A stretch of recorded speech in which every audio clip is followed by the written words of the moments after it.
कसलं भारी वाटतं इकडनं हितनं.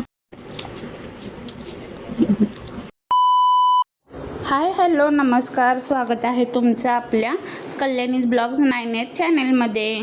तर ना मी इथं पोह्याचं पापड बनवत होते, तर त्याच्यासाठी इथं 2 किलो पोहे घेतले होते.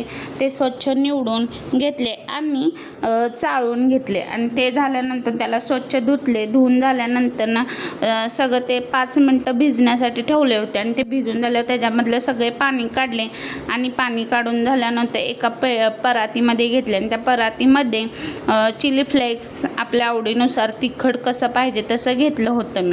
मीठ, पापड खार मसाला हे सर्व घालून एकजीव करून चांगले मळून घेतले होते. पण एकदमच काय पोहे सगळे झाले नव्हते, त्यामुळे मी असे सर्व थोडे थोडे घेऊन सगळं व्यवस्थित मेजरमेंटनुसार सगळं त्याच्यामध्ये चिली फ्लेक्स वगैरे माझ्या अंदाजे घातलं होतं आणि हे सर्व एकजीव मळून घेतले. पापड हे जे पोह्याचे पापड ना खूप चवीला लागतात. आता तुम्ही म्हणणार ही ऊन संपल्यानंतर किंवा उन्हाळा संपल्यानंतर करायला लागले, पण ना मी एक ठिकाणी टेस्ट केलं होतं, ते आवडले, त्यामुळे मी इथं करायला घातले होते. इथं मी सगळे व्यवस्थित एकसारखं मळून घेतले आणि असे ना गोल चकली टाईप सगळे पाडून घेतले होते. चांगले मळले ना तर खूप छान चकली पडते त्याची. इथं बघू शकताय कशा माझ्या पूर्ण गोल अशा चकल्या, काही ठिकाणी तुकडेही झाले होते.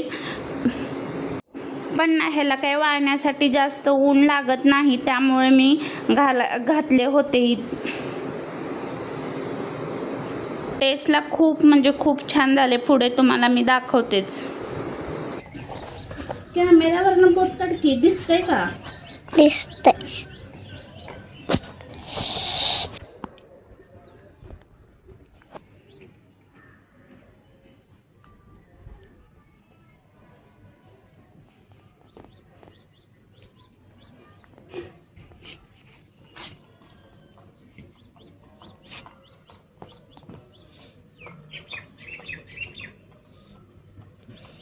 ते हाताचं बी दिसतंय.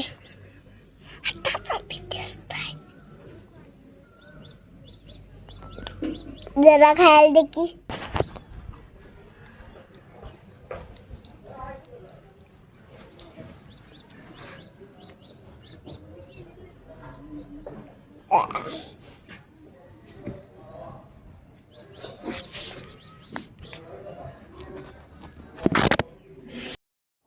इथे पूर्ण माझ्या चकल्यांना घालून झाल्या होत्या आणि खूप ऊनही पडलं होतं. मी इथं वाळण्यासाठी मी ठेवले होते आणि दुपार झाल्यानंतर ते सुकले की तेव्हा त्याला मी काढायलाही गेले होते.